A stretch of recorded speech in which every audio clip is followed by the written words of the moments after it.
예, 오늘 이 시간은 이제 복음서를 우리들이 다 봤는데요. 이 복음서가 어떻게 형성되어져서 우리에게 전달되어져 왔는지, 복음서가 어떻게 작성이 됐는지, 복음서의 이런 트랜스미션이라고 하죠. 어떻게 우리 기록이 되었고 또 어떠한 방식으로 전달되었는지 이런 형성 과정에 대해서 조금 살펴보는 시간 가지겠습니다. 이 책에 대해서 이제 내용이 아니고 복음서 전체적인 부분들이 어떻게 기록되고 또 우리에게 전달됐는지 살펴보는 내용이기 때문에 어떻게 보면은 딱딱한 내용입니다. 그리고 이것을 세밀하게 하자고 하면 사실은 답도 없고 끝도 없습니다. 그래서 최대한 간략하게 알아야 되는 여러분들이 이해하고 그리고 또 어떠한 사람들이 이런 이야기들을 했을 때 여러분들이 듣고 판단할 수 있을 정도로 그 정도로 필요한 부분들만 좀 말씀을 드리도록 하겠습니다. 우리가 가지고 있는 이 복음서가 사실은 우리 개역개정 성경 가지고 있는 거는 이제 번역본이 되겠죠. 그리고 이제 원래 이제 복음서가 기록된 것은 당연히 그때 당시에서는 헬라어로 기록이 되었고, 그리고 이제 그 로마 그 중세교회 시대 때에는 이제 라틴어로 번역이 되다가 종교개혁 이후에 이제 이게 영어로, 그리고 각 나라 프랑스어 그다음에 독일어 각 나라의 언어로 이렇게 번역이 됐고, 우리들이 가지고 있는 거는 보통은 이제 중국 쪽에서 이렇게 들어온 2차 번역, 3차 번역을 거쳐서 사실 이 땅에 들어온 게 기반이 된 개역 한글입니다. 그렇죠? 이 복음서 자체가 그러면 원래 1세기 당시에 예를 들어서 요한복음 요한이 썼다고 하면 요한이 기록했었던 사본이 있냐? 그 원본, 사본 그런 것들은 존재하지가 않죠. 가장 최초의 우리들이 지금 현존하고 가지고 있는 가장 오래된 그런 성경 사본 이런 것들 하면 그 완전한 이런 책도 아니고요. 그 일부 파편, 파피루스를 가지고 있습니다. 그래서 마태복음 같은 경우는 예를 들어서 P104번이라고 하는 파피루스가 있는데 요거는 2세기 때의 것, 요게 이제 가장 오래된 파편이에요. 가지고 있는. 그리고 마가복음 같은 거는 150에서 250년 그 사이, 레인지가 굉장히 넓죠. 100년 어간으로 언제인지 정확하게 알지를 연대 측정을 못하는 거죠. 누가복음 같은 거는 3세기, 그리고 요한복음 같은 거는 제일 오래된 지금 가지고 있는 사본이 125년에서 175년 사이에 기록된 사본의 파편, 이게 이제 가장 오래된 복음서입니다. 그리고 사도행전 같은 경우에는 P29, 요건 3세기 정도의 것. 그러니까 원래 이제 기록된 것들이 사실은 예수님이 사역하시고 1세기 중에 기록되었다라고 생각을 하는데 1세기 때에 있었던 자료들은 우리들이 가지고 있는 사본이 없는 거죠. 이미 2세기 혹은 3세기 요때 거에 이제 자료를 가지고 있는 게 가장 현존하고 있는 오래된 그런 복음서의 자료이고, 또한 그 복음서의 자료가 요한복음이 1장부터 21장까지 다 있는 게 아니고 좀 전에 말씀드린 이 파편은 한 장도 없는 것도 있어요. 그냥 몇 절만 있는 것도 있습니다. 근데 그게 요한복음에서 나오고 있는 우리가 가지고 있는 내용이랑 완전히 똑같기 때문에 이건 요한복음의 파편이고, 지금 남아있는 건 파피루스라고 하는 게 이제 습기나 이런 것들에 의해서 잘 부식되고 삭아버리기 때문에 남아있지를 않는 거죠. 그래서 가지고 있는 우리들의 이런 현존하는 사본들은 사실은 상당히 오래된 것입니다. 그럼 이게 약간 이제 문제가 있는 거예요. 이런 부분들에서. 만약 1세기 거의 이 요한복음이나 혹은 1세기의 마태복음이나 이런 완전한 사본을 가지고 있다라고 하면 이게 원래 1세기 때 우리 기독교회가 사용했던 그런 하나의 말씀이구나 이렇게 할 수가 있는데 그런 현존하고 있는 증거가 없다는 거죠. 자, 이 복음서라고 하는 것은 우리들이 살펴봤지만 복음서의 장르가 뭐냐? 복음서를 장르라고 하는 것은 이제 그 책을 이해하는 데 있어서 가장 우리들이 말을 안 해도 가지고 있는 근본적인 그런 해석이 이미 들어가 있습니다. 장르를 볼 때요. 예를 들어서 만화책을 본다라고 하면 만화라고 하는 장면 혹은 SF 소설을 본다라고 하거나 추리 소설을 본다, 아니면 실제 있었던 다큐멘터리로 실제로 쓰여진 그 역사책을 본다. 이 각 책을 볼 때마다 혹은 시집을 본다. 전부 다 우리들이 품고 아예 다가가는 방식조차 달라지거든요. 장르가 되게 중요한데, 그럼 이 사복음서들을 우리들이 쭉 살펴봤는데 사복음서의 장르가 뭐냐라고 했을 때 크게 두 가지로 봅니다. 먼저는 이게 1세기 때 거의 다 쓰여진 거니까 이 복음서는 그때 당시 그레코 로만 시대에 있었던 문학과 비교를 해본다면 이 그레코 로만 시대의 위인전이나 전기와 굉장히 유사합니다. 따라서 한 인물들 중심으로 그 인물의 생애, 그리고 그 인물의 중요한 업적, 그리고 그 인물을 기릴 수밖에 없는 내용, 이런 것들을 기록을 하는 거죠. 그래서 예수님을 중심으로 포커스로 해서 예수님의 출생, 그리고 예수님의 실제 공생애, 그리고 예수님의 사역들을 소개하는 것들이 마치 그 당시에 있었던 위인전과 전기와 유사한 그런 장르다라고 볼 수가 있습니다. 하지만 복음서는 그레코 로만 시대의 문학과 이 전기와는 완전히 다른 면을 또한 갖추고 있습니다. 그게 이제 두 번째인데, 그게 유대적인 색채와 내용을 가지고 있다는 거예요. 분명히 그때 당시에 주류 문화였던 이 헬라 그리고 로마의 영향을 받기는 했지만 여전히 유대인의 문화고 유대인의 문학이고 유대인의 책이기 때문에 유대적인 색채를 가지고 있다는 거죠. 이 유대적인 색채를 가지고 있다라고 하는 것도 사실은 그 전기적인 성격이 사실은 유대적인 문학 속에도 많이 녹아 있습니다. 예를 들어서 우리가 가지고 있는 구약 성경, 이스라엘의 성경을 보면 전기적인 요소들이 많죠. 그래서 아브라함 이야기도 한 사람의 전기적인 이야기들을 다루는 거기도 하고, 야곱, 요셉, 삼손, 사울, 다윗, 이런 인물들이 실제로 어떤 삶을 살았고 겪었는지 이런 것들을 연대기적으로 사용해서 쓰고 있기 때문에 유대적인 색채, 이스라엘 성경 또한 이러한 전기적인 요소를 가지고 있습니다. 특히 이제 구약 성경이 끝나고 신약 성경이 기록되기 전 한 중간기라고 이야기를 하는데, 약 한 400년 정도 구약 성경과 신약 성경 사이의 중간 기간 동안에 책을 안 쓴 게 아니고 유대 문학들이 계속해서 많이 편찬됐습니다. 그러한 유대 문학들 속에도 한 인물의 삶에 초점을 맞춘 그런 글들이 많이 있었어요.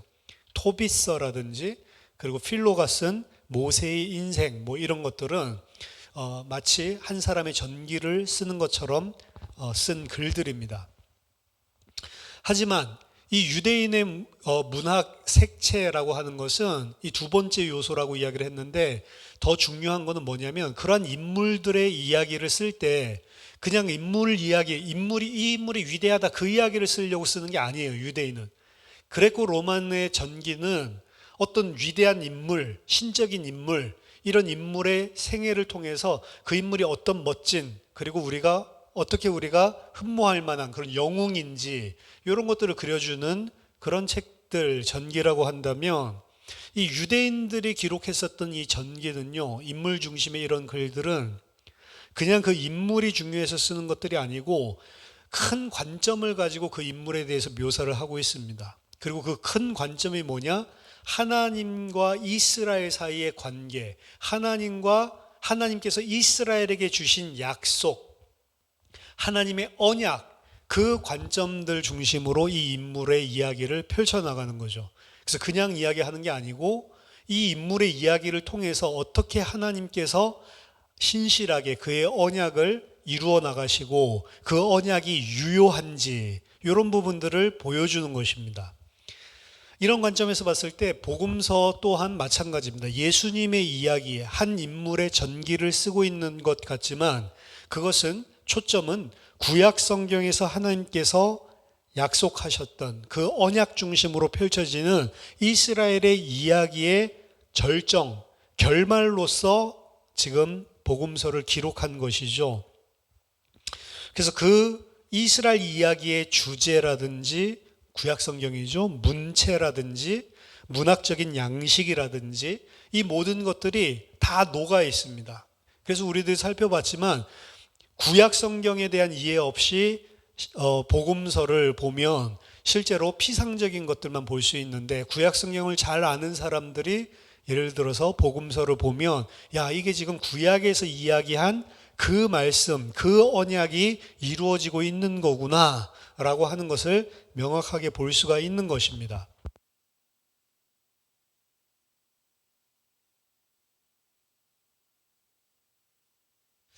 따라서 이 복음서는 그 구약에서부터 시작된 그 이스라엘의 이야기가 어떻게 결말되어지고 있는지 거기에 모든 관심을 초점을 맞추고 기록하고 있습니다.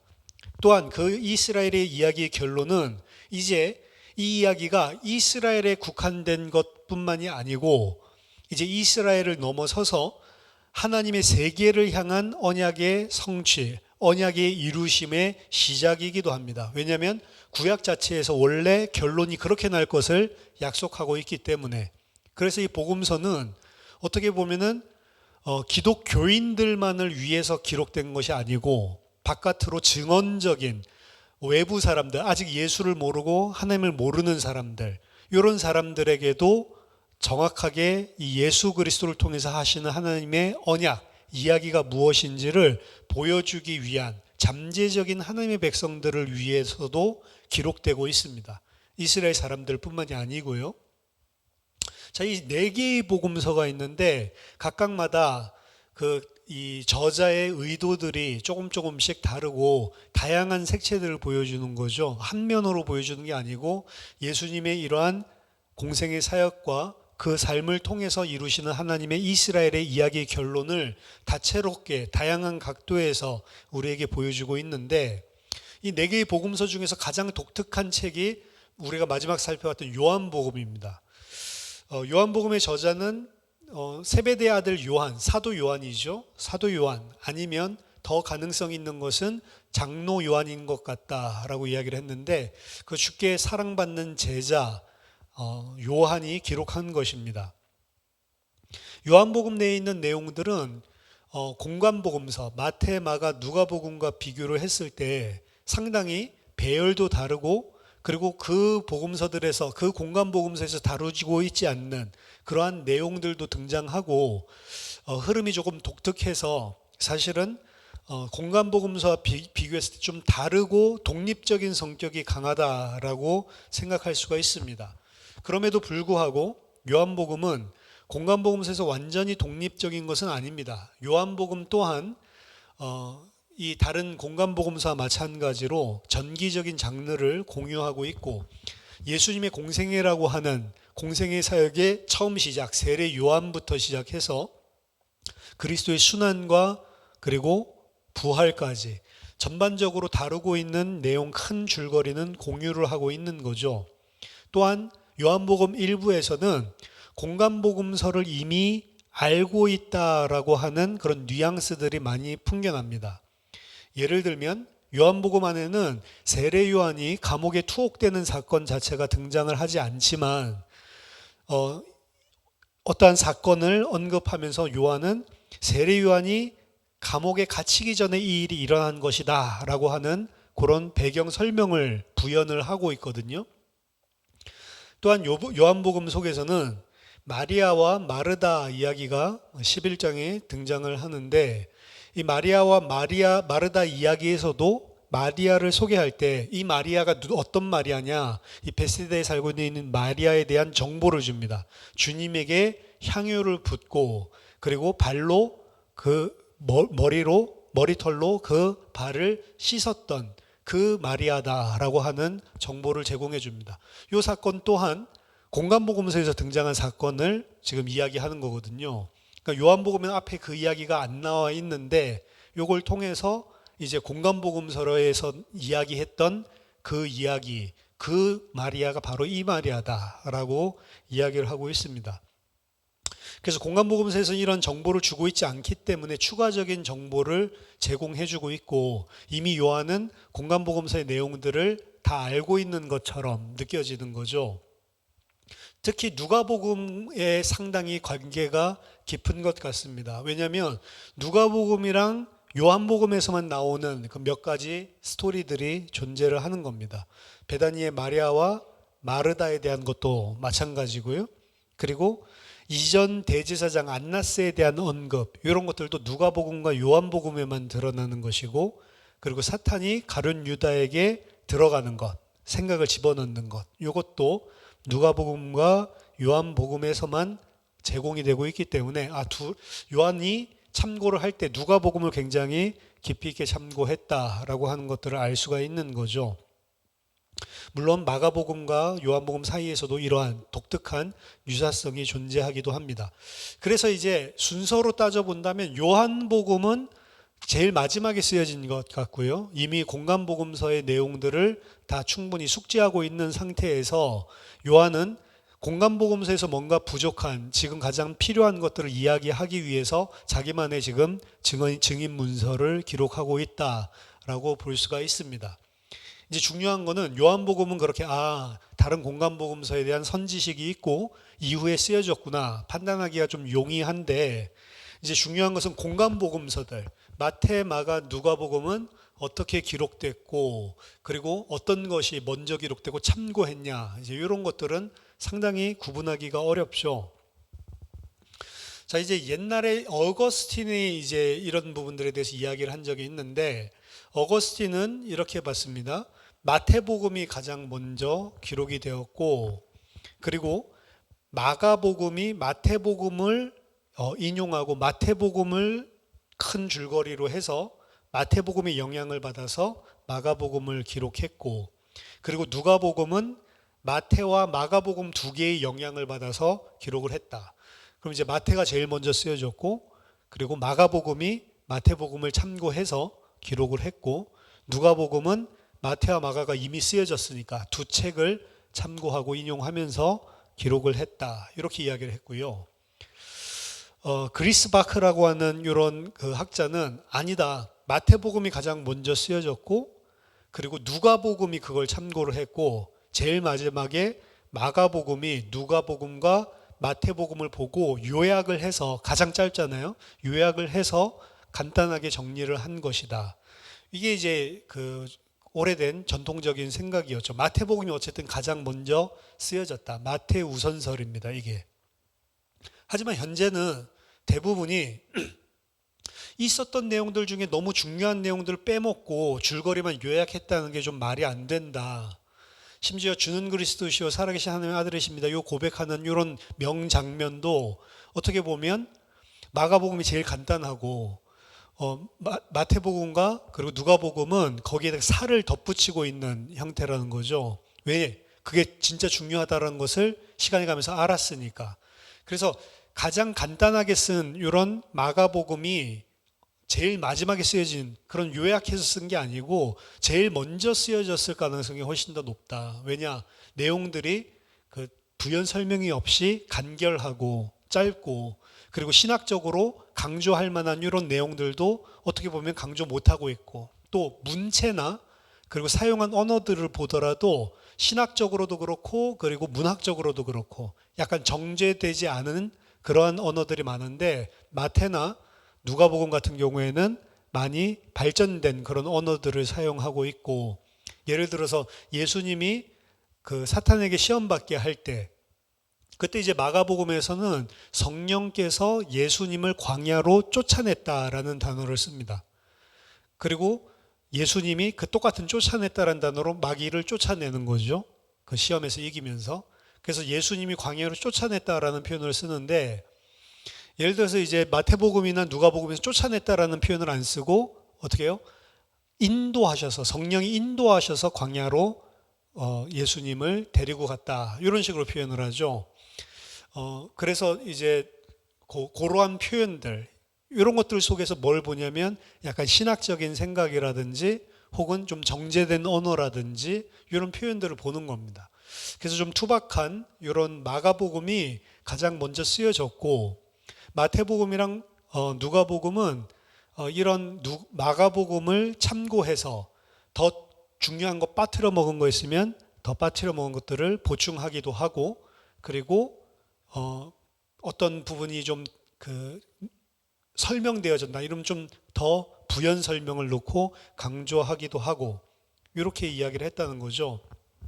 이 이야기 하는 거는 왜냐하면 마가복음이 쓰여진 이 공간복음서에 예수님의 이야기를 풀어나가는 연대기적인 순서들 있잖아요. 1장부터 16장까지 쭉 이어지는 순서가 거의 마태복음과 누가복음도 동일하게 그 순서를 따르고 있습니다.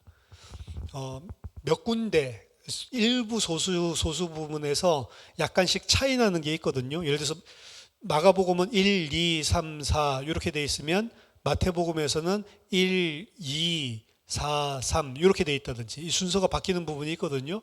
근데 그 바뀐 부분도 누가복음을 보면 1, 2, 3, 4 마가복음을 그대로 따르고 있어요. 누가복음에서 만약 순서가 바뀐 부분이 있으면 마태복음을 보면 또 마가복음을 따르고 있고 그래서 제일 베이식 되는 기초적인 책은 마가복음이다. 그래서 마가복음을 기준으로 이들이 사용했다라고 보는 게 최근에는 이 마가 우선설이라고 이야기하는데 이 Markan Priority 마가복음이 가장 먼저 쓰여졌다. 그리고 그런 책이 마가복음이 마태와 누가에게 영향을 줬다라고 이야기를 하는 것. 또 한 가지 이런 마가복음이 가장 먼저 쓰여졌다라고 하는 것은 마태복음이나 누가복음 가운데는 마태복음에만 있는 그런 이야기들이 있어요. 혹은 누가복음에만 있는 특별한 이야기들이 있어요. 근데 마가복음에 있는 이야기는 마가복음에만 있고 다른 복음서에 없는 이야기는 거의 없습니다. 그러니까 마가복음에 있는 이야기는 마태복음에 있든지 누가복음에 있든지. 그래서 마가복음이 아마도 가장 먼저 쓰여졌을 것이다. 요새는 거의 대세를 그렇게 얻고 있습니다. 근데 마가복음을 마태와 누가가 참조를 해서 썼다. 간단하게 처음에는 이렇게 이야기를 했는데 마태복음이랑 누가복음을 보니까 이제 마가복음에 등장하지 않는 건데 마태복음과 누가복음이 동일한 것들이 또 있어요. 그러니까 이건 어떻게 된 거야? 그러면 마가복음을 마태가 먼저 보고 누가가 그 마태를 참고를 했나? 그래서 마태복음과 누가복음 사이에 유사성이 있나? 이렇게 보는 사람이 있고 아니다. 마가복음을 누가가 먼저 참고해서 썼고 마태가 누가복음을 마가복음과 함께 참고해서 썼기 때문에 이 마가복음에서 이야기하고 있지 않는데 둘이서 이야기하는 게 비슷한 부분에서 공통적으로 등장하는 이유는 이렇게 마태나 누가가 서로 마가복음만 참고한 게 아니고 서로 누가는 마태의 거를 혹은 마태가 누가의 거를 참고했을 것이다. 이런 식으로 이제 이야기를 하는 거죠. 그렇게 이야기를 하다가 그거 아닌 것 같다. 그렇게 서로 봤을 리가 있냐? 그것보다는 전승되어지는 어떠한 자료가 있었을 거다. 자, 전승되어지는 자료라고 하는 건 뭐냐면 이제 구두로 전승되어지는 것도 있지만 예수님이 말씀은 옛날에는 스토리텔러라고 해서 기억력이 남다릅니다. 그래서 어떠한 중요한 이야기, 역사 이런 것들을 토시도 안 빠져먹고 다 기억해서 그대로 재현해내는 옛날 글 이런 것들이 어렵기 때문에 이런 스토리텔러들이 많이 발전을 했었고 그리고 글로 막 쓰기는 힘들지만 어떤 중요한 말들을 기록을 해놔요. 기록을 해놔서 그런 어록집, 오늘날로 치면 그런 어록집을 만들어 놓는 그런 관습이 이 그레코 로만 시대에 있었습니다. 그래서 그 당시에 유명한 사상가라든지 철학가라든지 이런 사람들을 쫓아다니면서 그 제자들이 그 하는 이야기, 중요한 것들, 요지 이런 것들을 그대로 이야기한 대로 이렇게 전부 다 연설을 쓴 건 아니지만 중요한 것들을 쓰고 서로 회람하면서 보고 복사하고 사본을 베껴 쓰고 이렇게 했단 말이죠. 그래서 마가복음에 나오지 않는데 마태와 누가가 공적으로 동일하게 그것도 너무 언어도 비슷하게 사용하고 있는 거는 아마 그러한 자료를 활용했을 것이다. 그래서 그 자료를 명명하기를 Q 자료라고 했습니다. Q 자료. Q라고 하는 것은 겔르라고 하는 그 독일어에서 온 건데 그 자료라는 뜻이에요. 그냥 그 의미가. 그래서 Q라고 하는 예수님의 어록집 그리고 예수님이 있었던 일들을 좀 기록해 놓은 그러한 어록집들을 Q 자료를 활용했기 때문에 마가복음과 Q를 활용을 한 거죠. 그래서 마태와 누가가 마가복음이 없지만 동일하게 이야기하고 있는 내용은 어디서 온 거냐? 큐에서 온 거다. 이렇게 해서 가상의 자료, 그 실제로 없습니다. 가상의 자료예요. 큐라고 하는 자료가 있었을 것이다. 그리고 큐 자료 외에도 나중에 또 이제 이야기가 나옵니다. 그럼 큐 자료 외에 둘이 동일하게 가지고 있지 않는 마태만 가지고 있는 거, 마태만 아예 독특하게 가지고 있는 거, 누가만 아예 독특하게 가지고 있는 거, 이런 것들은 마태는 마태니까 M 자료, 누가는 L 자료를 또 다른 자료를 참고했을 거다. 이렇게 계속 막 복잡하게 이제 Q에서부터 시작해서 L, M 막 이런 것들이 늘어나니까 또다시 그냥 원래로 돌아가서 그냥 3개 자료만 하자. 이래서 마가복음이 있는데 마태가 참고를 했고 누가는 2개를 다 참고했다. 혹은 마가복음이 있는데 누가가 참고를 하고 마태가 마가와 누가의 영향을 받았다. 이렇게 하다가 최종적으로 마가복음이 있고 큐 자료가 있는데 마태는 마가와 큐에, 그리고 누가는 마가와 큐와 마태의 영향을 받았다. 이게 이제 대충 이야기입니다. 아이고 뭐야 뭐 큐 뭐 마태만 누가 먼저 쓰여졌던 왜 그거 이야기를 지금 하고 있냐 이 밤에. 자, 이제 이 이야기가 이제 중요해요. 지금부터가. 지금 막 마태 마가 뭐가 먼저 솔직하게 말해보면 몰라요. 누가 먼저 쓴 거 어떻게 알아 솔직히. 왜냐면 우리가 가지고 있는 사본들 자체도 아까 전에 제일 오래된 게 겨우 2세기 3세기 거고 파편밖에 안 가지고 있는데, 사실은 그럼 그 증거가 뭐야 그랬더니 그냥 논리적으로 생각해 보니까 이렇지 않을까, 가설일 뿐이지 증명할 수 있는 계제도 아니란 말이에요. 그런데 이거를 근 100년 넘게 200년 가까이를 이렇게 됐다 저렇게 했다 신학자들 그걸 밝힌다고 생을 바친 자들이 많다는 거죠. 지금도 여전히 그러고 있고. 그럼 왜 이런 일들을 하게 됐냐? 자, 이게 여러분들이 자료다 뭐다 이렇게 하는 것들을 이렇게 따지는 거는 어떻게 보면 인간이 가지고 있는 불신앙 때문에 그렇습니다. 자, 예를 들어서 일제 시대 때 살아본 사람이 말을 하는 거랑 1980년대에 태어난 사람이 일제 시대를 이야기를 하면 두 사람 중에 일제 시대를 살아본 사람이 일제 시대에 대해서 이야기하는 거랑 1980년대 출생한 사람이 공부한 거 가지고 읽은 글 가지고 일제 시대를 이야기하는 거랑, 그럼 누구의 증언이 훨씬 더 정확하겠냐라고 보면 실제 살았던 사람. 그러니까 예를 들어서 뭐 안중근 의사에 대해서 이야기를 하는데 실제로 안중근 의사랑 같이 생활한 사람의 이야기, 요 이야기랑 그냥 안중근 의사에 대한 책 읽어가지고 안중근 의사에 대해서 이야기하는 사람이랑 그 증언의 강도가 누가 더 세련되냐면 사실은 안중근 의사에 대해서 나중에 서로 살아보지도 않고 공부 자료 해가지고 쓴 사람 훨씬 더 세련되게 말을 할 수는 있어요. 근데 투박하지만 누구의 말이 진짜예요? 안중근 의사랑 실제로 같이 살아본 사람이 이야기하는 게 굉장히 진짜 믿을 수 있는 말이라고. 그 이후에 안중근 의사에 대한 이야기들은 이제 그 사람이 한 업적이나 이런 것들에 의해서 굉장히 미화되기도 하고, 그리고 그분의 약한 점은 가리기도 하고 이런 경향이 강하다고요. 근데 실제 같이 뭐 불알 친구로 같이 살았던 친구의 증언 이런 것들은 어렸을 때 안창호 선생님이 뭐 개구쟁이였구나 예를 들어서 막 이런 식으로 이야기를 하면 이제 실제 안창근 어떻게 보면 위인이죠. 위인의 실제 인물됨이 어떻게 됐는지를 더 오리지널로 우리가 들을 수가 있는 거죠. 이거 따지는 이유가 사실은 그겁니다. 성경을 볼 때 어떻게 생각을 하냐면 원래 있었던 일보다 나중으로 가면 갈수록 원래 있었던 실제 오리지널 모습이 사라지고 채색되고 윤색되고 신화화된 그러한 이미지의 예수님이 그려질 가능성이 높다라고 판단을 하는 거예요. 그래서 신학자들이 19세기부터 무슨 일을 했냐면 구약도 그렇고 신약도 마찬가지입니다. 구약학자도 그렇고 신약학자도 그렇고 지금 우리가 가지고 있는 이 성경 자체는 너무 윤색되고 퇴색되어 버렸다.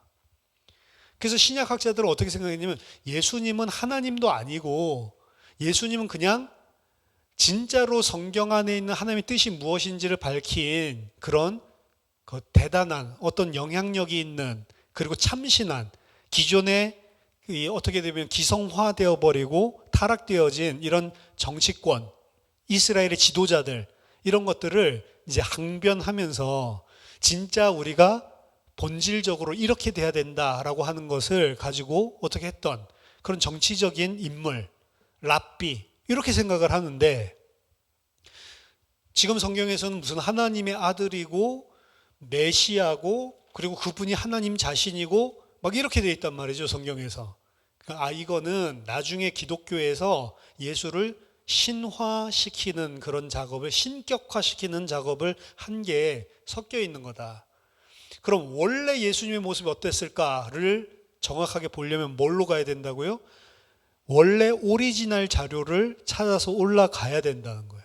오리지널 자료. 그 오리지널 자료에서는 이 사람들이 이미 예상을 하고 있습니다.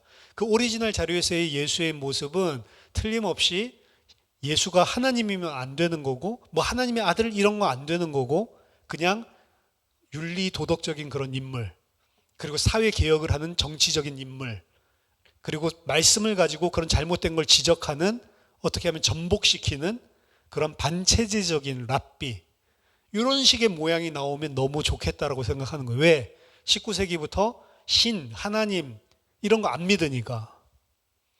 그러한 관심들 때문에 오리지널 소스로 우리가 가면 갈수록 지금 성경에서 윤색화된 그런 예수의 모습이 없어질 것이다 라고 이야기를 하는데 그걸 뭐라고 이야기를 하냐면 신학적으로 탈신화화라고 이야기합니다.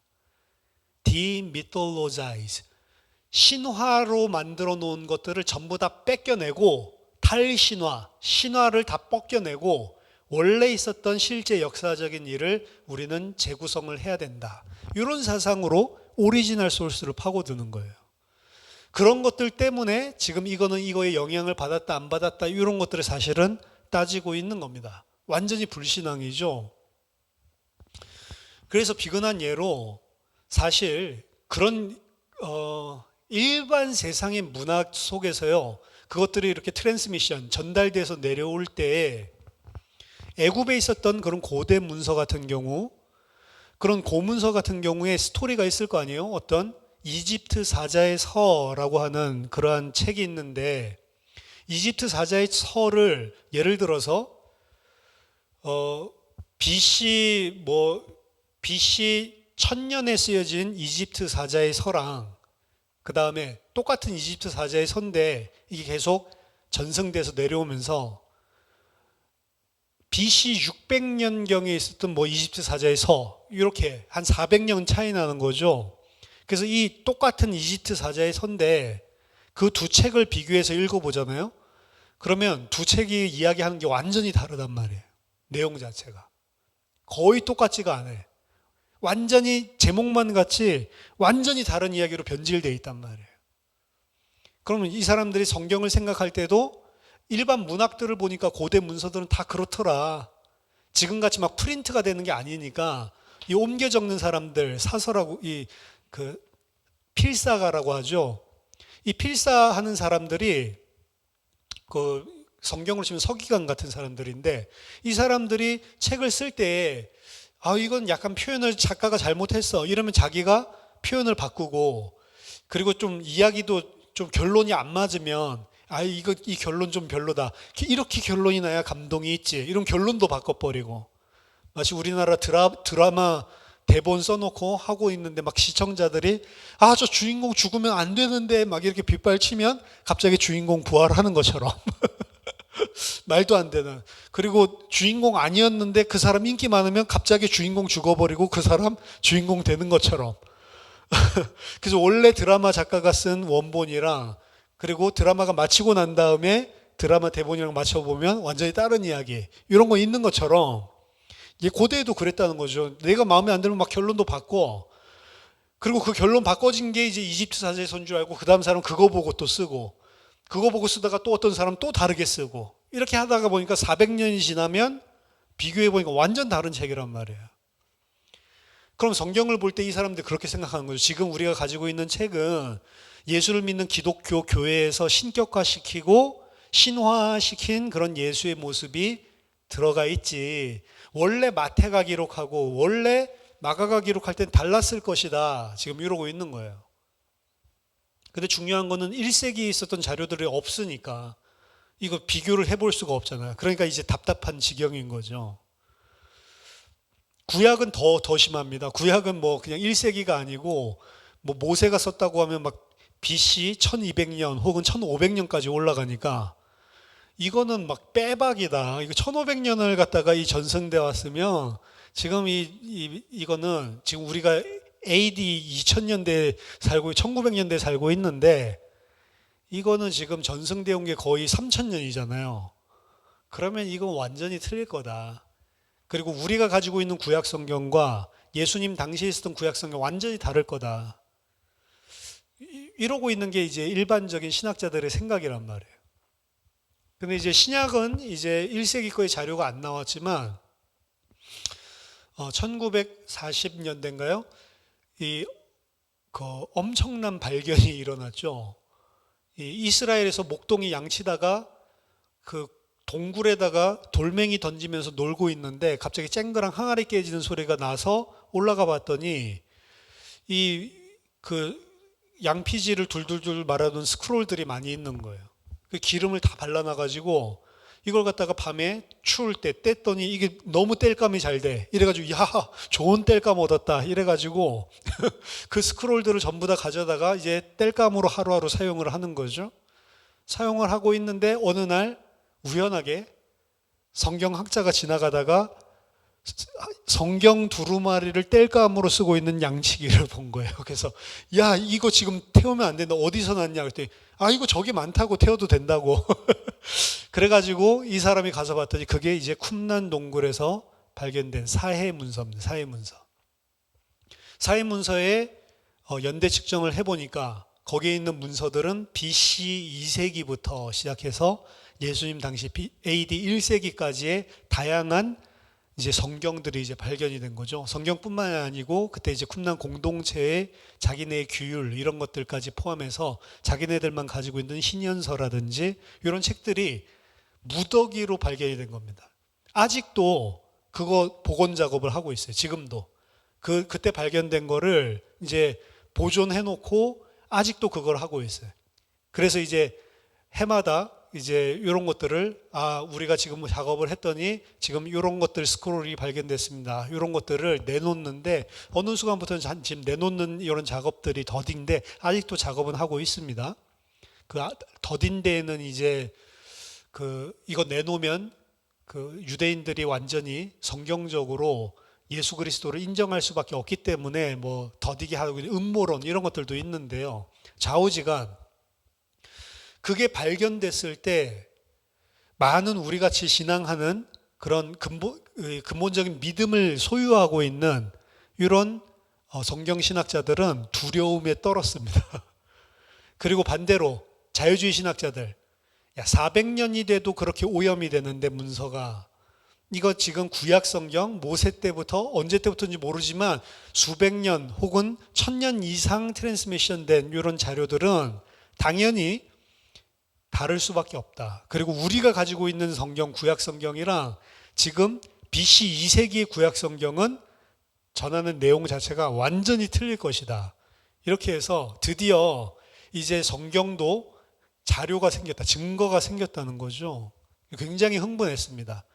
드디어 이제 너희들이 하나님 믿고 예수 믿는 이게 얼마나 어리석은지를 밝혀낼 수 있는 어떻게 보면 증거물이 나온 거죠. 그리고 믿음이 있는 그런 신학자들, 이런 신학자들은 아니다, 분명히 같을 거다 이런 확신을 한 게 아니고 벌벌 떨었습니다, 사실은. 왜냐? 이게 잘못된 거면 어떻게 한 거지? 우리가 믿는 게 그럼 헛거가 되는 거 아닌가? 이런 생각들 때문에. 그게 이제 이미 1900년대 초에 이제 상반기 이제 일어난 일들인데 지금 100년이 넘었잖아요. 그런데도 불구하고 괜찮습니다. 왜냐하면 하나님이 은혜를 주신 거죠. 서기관들에게 자기 생각 안 집어넣고 그대로 필사하도록 이래서 그때 당시 가지고 있었던 거랑 지금 우리가 가지고 있는 성경이랑 차이가 납니다. 1, 2% 정도. 조사라든지 뭐 이런 것들. 근데 1, 2%도 뭐 많은 양은 많은 양인데 전체적인 내용을 뒤바꿀 만한 그런 사자에서 같이 완전히 다 바꾸는 이런 내용들은 전혀 없는 거예요. 일관성을 그대로 가지고 있는 사본들이 발견이 된 거죠. 그래서 이제 봐라, 하나님이 하나님의 말씀을 이렇게 보존해서 우리에게까지 전승해 줬다라고 하는, 어떻게 보면 다행인 거죠. 이러한 계기가 있었습니다. 자, 그때 당시에도 사람들이 생각했던 거는 아까 전에 제가 생각할 때 불신자인데, 불신자 학자들이 가지고 있는 프레임이에요. 원래 오리지널 증언으로부터 떨어지면 떨어질수록 변질된다라고 이야기를 하는 거고, 그래서 쿰란 사회문서가 발견됐을 때 그럴 수밖에 없다라고 추정을 했는데 막상 까보니까 그렇지가 않았다는 거죠. 그래서 일반 책이랑 다르게 하나님이 섭리하고 보호하신 이런 것들을 사실은 발견할 수가 있는 거고, 그것이 발견돼서 발표가 되고 난 이후에도 우리들이 구약 성경을 우리가 가지고 있는 성경이랑 크게 다를 바 없다라는 사실을 알기 때문에 우리가 믿고 있는 사실에 대해서 확신할 수 있었던 이러한 사건들이 있었습니다. 자, 이 이야기를 왜 하냐면 이러한 발견들과, 그리고 아까 전에 자료들이 벌써 여기에서도 많이 나오죠. Q자료, L자료, M자료. Q도 그냥 Q가 하나가 아니고 Q1, Q2, Q3까지 나왔습니다. 여러 가지 자료들이 나오면서 나중에는 그걸 한 50년 정도 작업을 하다가 포기했습니다. 아, 이거 불가능하다.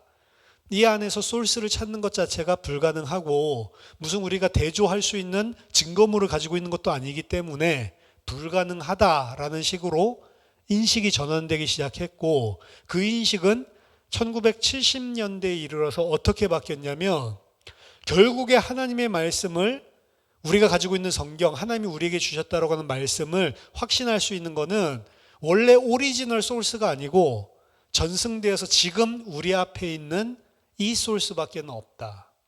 그래서 하나님의 말씀을 갖다가 파고 들어가 가지고 이거는 하나님의 말씀 원래 맞고 이거는 아니야, 이거는 예수님에 대한 이야기 맞고 아니야, 요거 자체를 할 수 없다. 우리가 할 수 있는 거는 지금 우리가 가지고 있는 이 성경책밖에 없다라는 결론이 나오면서 결국에 우리가 성경을 가지고 성경에서 이야기하고 있는 내용이 무엇인지를 파악할 때 가장 중요한 거는 옛날에 있었던 사본 혹은 가상적으로 그때 있었을 법한 그런 Q 자료, 이런 자료가 아니고 지금 우리 눈앞에 있는 바로 이 구약 성경, 신약 성경, 마지막 finalized 된, 최종 완성된 완성본 밖에는 없다. 그리고 이것에 기초해서 하나님이 주려고 하는 이야기, 기독교인들에게 교회가 가져야 되는 이야기를 이거 기준으로 해야 된다.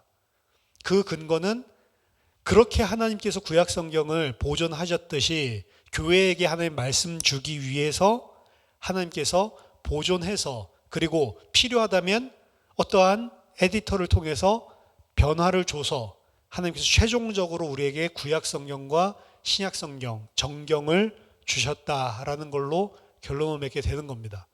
그래서 저자만, 원래 처음에 썼던 저자만 하나님이 성령으로 영감한 게 아니고, 예를 들어서 지명도 업데이트되고 어떤 추가적인 이야기도, 아까 요한복음 21장 그런 것도 이야기를 했죠. 추가적인 어떤 부분들이 들어가고, 이런 부분들도 하나님이 그 편집자들이나 혹은 그 개정하는 사람들, 이 사람들까지도 다 영감을 하셔서 궁극적으로는 최종적인 본을 우리에게 주시는데, 최종적인 본을 66권을 결정하는 회의에서 이제 쓰고 편집한 그런 사람들 뿐만이 아니고, 자, 이것을 하나님의 말씀으로 정하자라고 결정한 회의에 참석했던 사람들 있죠. 리더들, 독자들. 그 사람들까지도 성령이 감동을 해서 66권을 최종적으로 결정지어서 교회에 주셨다라고 믿는 것이 바람직하고, 그 하나님께서 그런 과정을 통해서 우리에게 전수해 주신 이 파이널 완성본 성경을 중심으로 우리가 하나님이 우리에게 주시고자 하시는 말씀을 해석하는 게 맞다. 이렇게 결론이 내려지는 겁니다. 원저자, 그리고 그게 전달되는 과정에서 아까 전에 뭐 추가하거나 혹은 이름이 업데이트하거나 이런 편집자, 그리고 이게 66권 요 목록이 바로 정경이다라고 결정한 그 회의에 속한 사람들, 그 모든 과정들을 하나님이 성령으로 영감하셔서 우리에게 이 최종적 완성본을 우리에게 정경으로 주셨다라고 한 겁니다. 이게 이제 복음서도 마찬가지고 서신서도 마찬가지고 모든 게 다 마찬가지예요. 그래서 이 66권을 결정하는 회의를 보면 어떤 기준을 가지고 이 66권 성경이 하나님의 말씀이다. 특히 신약을 치면 어떻게 해서 이 27권의 책만이 하나님의 말씀이다라고 그 사람들이 회의를 내렸냐. 기준이 있어야 될 거 아니에요. 제가 이거 신약개론에서 한번 말씀드린 바 있는데 뭐를 기준으로 이렇게 했지? 마태, 마가, 누가, 요한 왜 이거를 하나님께서 이 정경 속에 집어넣었지? 왜 요한일서부터 시작해가지고 서신서들, 베드로 전후서 이런 거 왜 집어넣었지? 야고보서 같은 게 어떻게 정경에 들어갔지? 사실 그걸 갖다가 이제 보는 데 있어서 사도가 직접 쓰거나 사도 가까이에 있었던 사람들이 쓴 것을 기준으로 했다. 이런 의견도 있는데 그것도 따져보면 맞지. 처음에 사도가 쓴 것들만 넣었다라고 했는데 사도가 안 쓴 것도 많거든. 사도도 아니고. 그러면 어떠한 신학적인 근거에 대해서 쓴 거냐. 그 야고보서 보면은 믿음 아니라 너무 행위 이야기하니까 이런 거 차라리 빼버렸으면 혼란이 없을 건데 그런 것들도 집어넣은 거 보니까 왜 이건 집어넣었지? 사람들이 생각해 보니까 여러 가지 한 6가지 의견이 있어요. 이런 이유에 의해서 이걸 정했을 거다라고 생각을 했는데 그때 당시 교회에서 많이 사용하던 책들 중심으로 넣었을 거다. 아니요. 그 헤르메스의 목자들 요거는 훨씬 더 많이 보던 그런 영지주의적인 책이었거든요. 교회에서 훨씬 더 유행을 했었다고. 많이 정경인 줄 알고 봤었다고요. 근데 정경을 할 때에는 그걸 빼먹었다고. 사실은 그건 성경 아니다라고 빼먹고. 그러니까 이건 유행하고 많이 읽히고 많이 가르쳐지고 설교되어지고 이것도 아니고 사람이 내릴 수 있는 결론이 없어요. 무엇을 기준으로 그때 이 66권을 정했는지.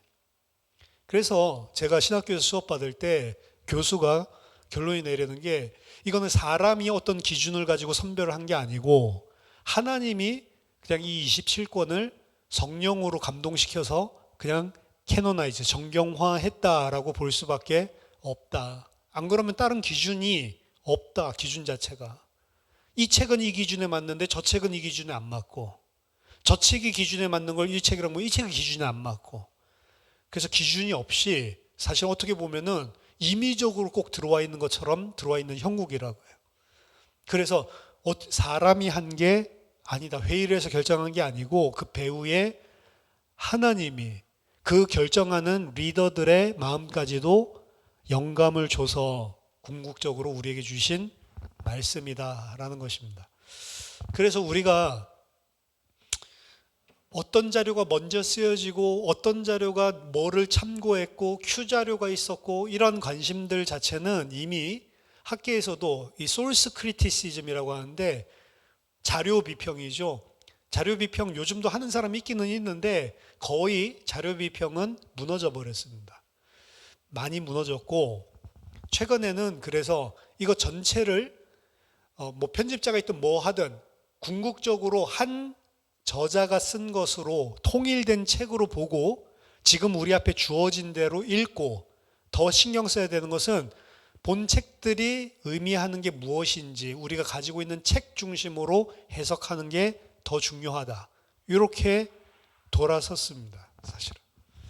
그게 이제 문학 비평인데요. 문학 비평이 이제 이끌고 그 다음에 이제 포스트 모던 영향을 받아서 문학 비평도 이제 관점에 따라서 달라지는구나. 그래서 이제 독자들 중심으로 이제 바뀌고 뭐 이렇게 바뀌는데 좌우지간 이렇게 되면서 이제 한참 18세기, 19세기에 들어와서 거의 성경을 그냥 하나님이 주신 책으로 한 책으로 보는 이런 우리 어떻게 보수적인 그런 학자들이 쓰는 이런 논문들이나 이 본문은 이런 의미다 이런 것들이 각광을 거의 못 받았는데, 이런 문학 비평이나 지금 우리가 가지고 있는 완성된 본을 기준으로 해석해 나가는 이런 방식으로 보는 게 맞다. 다른 것들은 다 그냥 가설일 뿐이다. 이렇게 되고 나서부터는 사실은 이제 자유주의 학자들도 본문이 뭘 이야기하려고 하는지 그거를 이제 분석하고 해석하기 시작한 사람들이 생겨나기 시작하면서, 이 사람들이 이 본문은 지금 이런 이야기를 하고 있는 겁니다 라고 막 논문을 내기 시작했단 말이에요. 냈는데 그 낸 이야기들이 원래 보수학자들이 다 했던 거. 이 사람들은 그거를 갖다가 한 번도 그렇게 본 적이 없으니까. 그래서 막 새로운 거다라고 냈는데 알고 보니까 이미 이 이벤젤리칼이나 아니면 리폼드 개혁주의 학자들이 이미 쓴 논문들, 그러면서 이 사람들 쓴 것들 좀 봐야 되겠다 이런 것들도 참고하고 이러면서 이제 대화가 80년대부터 조금 이루어지기 시작을 했죠. 그래서 전반적으로 이제 학자들도 쪼개고 성경을 이러다가 쪼개는 거 아니다, 결국에 우리가 확신할 수 있는 거는 지금 가지고 있는 최종본, 이런 식으로 많이 돌아섰다라고 보시면 됩니다. 그래서 자유주의 신학자들은 성경을 쪼갠다라고 하는데 그거 옛날 이야기예요, 사실은. 이제는 그 사람들도 본문에서 이야기하고 있는 게 무엇인지 그거 보는 관점으로 그런 식으로 많이 바뀌었습니다. 그래서 우리들이 성경을 볼 때에는 사실은 어떤 사람은 이러더라고요. 사복음서만 믿어야 된다. 꼭 마치 말시온처럼 사도 바울이 만든 기독교는 사복음서랑 다르다. 뭐 이런 식으로 어디서 이제 주워 들은 거예요. 예를 들어서 아까 전에 그런 쪼개는 그런 식의. 그래서 원래 오리지널은 예수님 당시에 있었던 제자들에 의해서 쓰여진 초기 문서, 요 사복음서만 참고를 해야 되고, 그리고 사복음서 중에서도 요한복음 빼고 공간복음서만 봐야 되고, 바울이 이야기하는 거는 바울이 만들어낸 기독교 이야기지 예수님이 이야기하는 종교랑 다른 종교다. 이런 식으로 이야기하는 평신도들도 있더라고요. 현장에서. 그러니까 아닙니다. 그 책 몇 권 읽은 알량한 지식 가지고 그렇게 하면 안 된다니까요. 성경은 27권 그리고 신구약까지 전체 66권을 하나님이 정확무오하게 자신의 구원의 계획을 우리에게 알리고 우리에게 성취하기 위해서 주신 책이다라고 하는 확고한 관념을 가지고 봐야 되는 거예요. 그래서 성경 자체가 하나님의 말씀이 아니도록 우리를 혼란시키고 있는 그런 모든 요소들, 이런 것들을 다 제해버려야 됩니다. 그런 이야기들이 많아요, 사실은. 그래서 우리들에게 주신 최종본, 물론 최종본 자체도 뭐 히브리어 헬라어로 되어 있지만 번역돼도 상관없습니다. 그 최종본을 번역한 우리 성경, 이 성경들 자체가 하나님이 우리에게 계시로 주신 책이다라고 우리들이 분명한 확신을 가져야 됩니다. 안 그러는 것들이 전부 다 학적으로 이렇게 저렇게 이유를 대지만 근본은 이거 하나님 말씀 아니야 라고 하는 것을 주장하기 위해서 나오는 이론들이라는 거. 저와 여러분들이 미혹되지 않고 말씀에 대한 정확한 성경관, 성경의 영감에 대한 분명한 선을 가지고 있었으면 좋겠습니다. 자, 제가 기도하고 마치겠습니다. 하나님 아버지, 은혜를 감사드립니다. 저희를 구원하시기 위해서 저희들에게 계시를, 성경 66권 정경을 허락하여 주심을 감사드립니다. 이 말씀에서 우리들에게 주시고자 하시는 하나님의 진리를 바르게 알고 이해할 수 있게 하시고, 무엇보다도 이것이 하나님이 하나님의 백성에게 주신 진리라는 사실 흔들리지 않도록 우리에게 굳건한 신앙을 허락해 주시옵소서. 예수 그리스도 이름으로 기도하옵나이다. 아멘.